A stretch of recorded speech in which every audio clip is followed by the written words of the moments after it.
So today I'm going to be telling you guys about the pros of the Suzuki Jimny, also known as the JB74. But before I delve into that, let me give you some backstory. This isn't the first Jimny that I've owned. I own a 3rd gen Jimny 2012 for 4 years. It had a 5-speed gearbox and took me everywhere. Tires lasted upwards of 45,000 kilometers, and I changed the shocks once, maybe every year and a half. But it was time to part ways with it, with a little over 250,000 kilometers on the odometer. So I went on a hunt for another vehicle, something that would be reliable, durable, relatively affordable to repair, and relatively fuel efficient, and most importantly, could take me anywhere. After lots of research and planning, and most importantly checking to see if my budget could handle it, I ended up with, drum roll, you guessed it, another Suzuki Jimny, but this time the JB74. Now if you're only here for the pros and would like to skip to each pro and not come along for the ride, that's fine. The timestamps are in the description below. Otherwise, there will be sections where I'll give you a pro, and there will be sections where it'll be just the car and nature. I hope you enjoy.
The suspension system. So it's a 3-link rigid axle suspension with coil springs, and this allows for maximum vertical movement of the wheels, ensuring as best as possible that all 4 wheels will be on the ground when you're navigating obstacles. This is also very useful when you need to ride a curb or a small median when you're in the city.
So the next pro is the chassis. Some people say chassis. It's a ladder frame chassis design, which means that the body is bolted to the frame. So the material and the shape of the frame makes it very durable and is less likely to bend under load than another chassis style, say the monocoque. An example of this would be when you're on a trail and you do a wheel lift. So because the chassis is strong, the likelihood of you experiencing twisting of it is very slim. It's also easier to repair than other chassis styles if something does go wrong, partly because the chassis can be removed from the body and repaired on its own. Now, I've had this car for a year and a half, and 30% of that time I've really been on really rough roads, and I've had no issues with the chassis, no issues with doors closing or anything of that nature.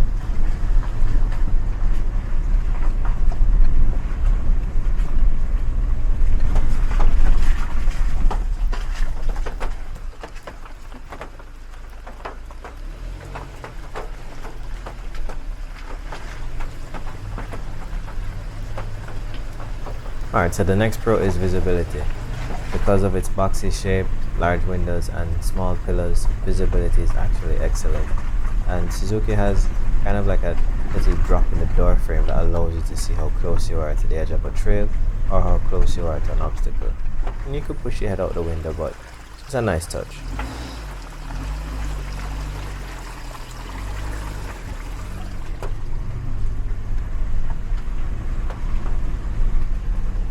So the Jimny has 210 millimeters of ground clearance, which is 8.2 inches in imperial speed.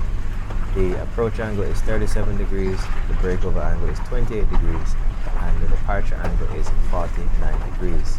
And that's really impressive considering it's better than a lot of the big boys.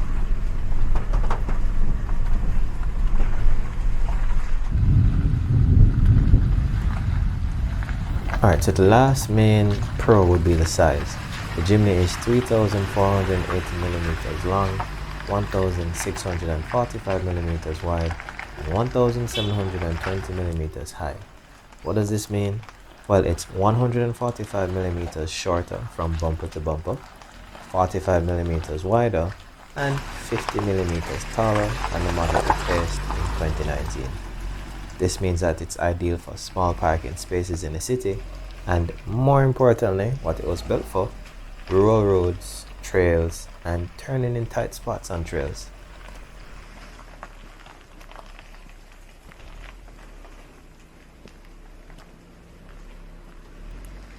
He's walking.